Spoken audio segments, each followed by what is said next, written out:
If you are getting grinding noises from your center console of your Tesla, and you've already tried to clean the tracks, you've already tried to vacuum the tracks out, you've already visually inspected it, nothing's in there, you've already tried to blow it out with a can of air, or you've tried to vacuum it out, and nothing seems to solve it. It's either making a grinding noise as it closes, or it stops a little short. Here is the potential fix that I got for you, all right? So the actual gear system is not on either side of this. That's just the bearings and the track. So the actual gearing system is right in the middle here where my middle finger is.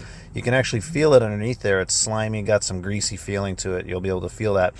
That is where you need to make the tiny little adjustment here. And what I was able to do actually is to get the gears to mesh well again is, if you can see, I'm going to push up on this door and you'll see that gap right there close. All right, so go ahead and push up on it and then pull it out a little bit, push it in a little bit and let go, and then let it go home again, and then cycle it a few times and see if that solves your problem.